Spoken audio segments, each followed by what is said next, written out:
Want to make some calorie-free cotton candy?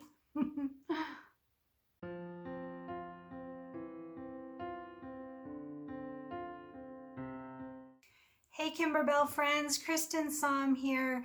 Do you like cotton candy? I love cotton candy. I love pretty much all sugar. My saving grace is that I don't like chocolate. But everything else, I love sugar. It's my big downfall. Anyway, today we're going to make some cotton candy that is calorie free. And the reason is because it is our block for the Vintage Boardwalk quilt. So this is blocks 29 and 30. And the products that we're going to need for today are this dark gray with big white dots fabric backed with our fusible stabilizer. And the size on this is 6.5 by 8.5 for this main fabric. And we need 2 of them, but different.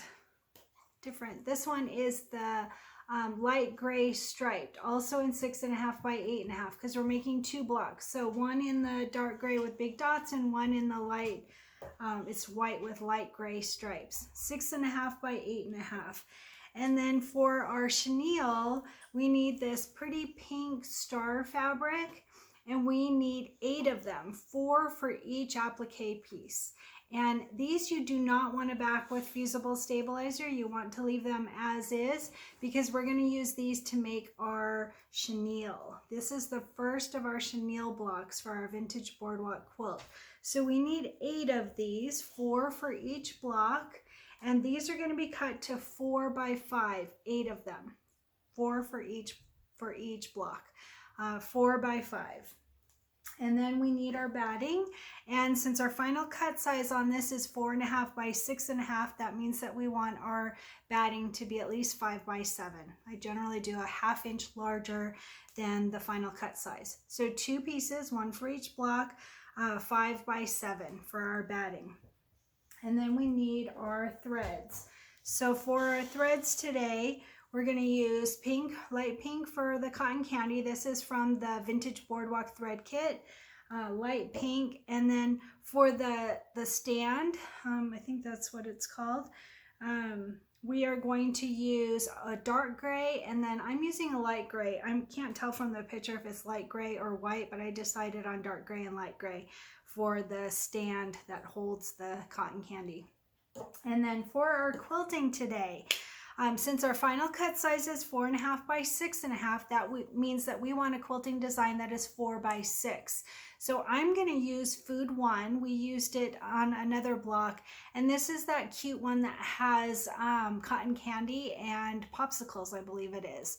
So this will be a fun one for these 2 blocks.